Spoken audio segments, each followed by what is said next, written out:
आजकल शुगर की बीमारी बहुत ज़्यादा कॉमन होती जा रही है। एक ज़माना था कि बड़े-बड़े उम्र के लोगों को शुगर जैसी कोई प्रॉब्लम देखी जाती थी, लेकिन अब तो हद हो गई है कि छोटी-छोटी उम्र 10, 12, 15 साल के बच्चों को भी डायबिटीज़ की बीमारी डायग्नोज़ की जा रही है। इसकी वजह ज़ाहिर-सी बात है हमारा लाइफ़स्टाइल है।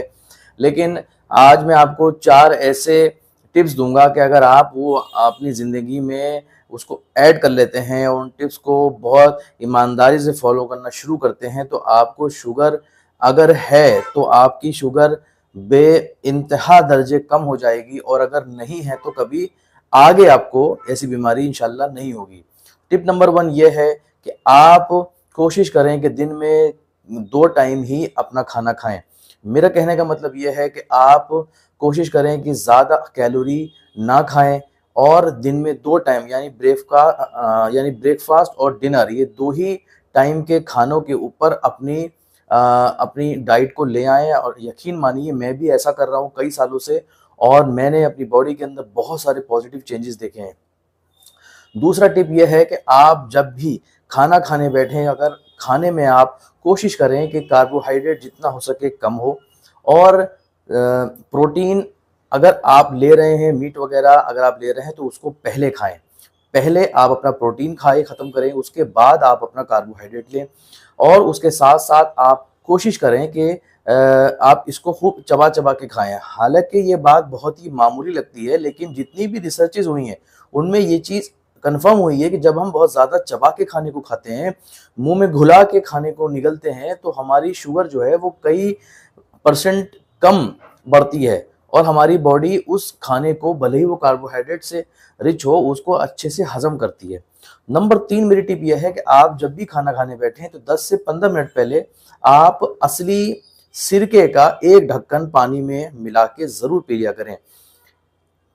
रिसेंट स्टडीज़ से ये कन्फर्म हुआ है कि जब हम विनेगर का इस्तेमाल करते हैं खाना खाने के 10-15 मिनट पहले, तो हमारी जो शुगर बढ़नी होती है, वो उससे 50% तक कम ही बढ़ती है। यानी हमारी बॉडी के अंदर खाना खाने के बावजूद, कार्बोहाइड्रेट लेने के बावजूद हमारी शुगर जो है वो आधी 50% तक कम हो जाती है। दोस्तों, ये बहुत ही कमाल की स्टडी है और ये बहुत कमाल का रिवॉल्यूशन है। हालाँकि लोग ये चीज़ जानते हैं, पुराने लोग ख़ास तौर पे ये अमल किया करते थे, लेकिन अब नई जनरेशन इसको बिल्कुल पूरी तरह से भूल चुकी है। तो आप लोगों से गुज़ारिश है कि आप लोग अगर शुगर की बीमारी से जूझ रहे हैं, तो आप इन टिप्स को फ़ॉलो करें।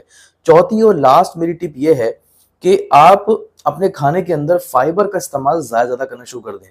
ये आप कैसे कर सकते हैं? ये आप सैलेड, पत्तेदार सैलेड को अपने खाने में आप इंक्लूड करके भी कर सकते हैं। साथ-साथ आप अपनी नॉर्मल आटे के अंदर जो रोटी बनाते हैं, उसके अंदर आप जो हस्क होती है, व्हीट हस्क होती है, यानी जो गेहूँ के दाने का छिलका होता है, उसको आप अपने आटे में कम से कम ऐड करवा सकते हैं। ये भी बहुत अच्छे फाइबर काम करता है, और अगर आपको ये ना मिले तो आप ईसबगोल की भूसी आती है, उसको आप अपने आटे के अंदर मिला सकते हैं, तो ये फाइबर रिच आटा हो जाएगा।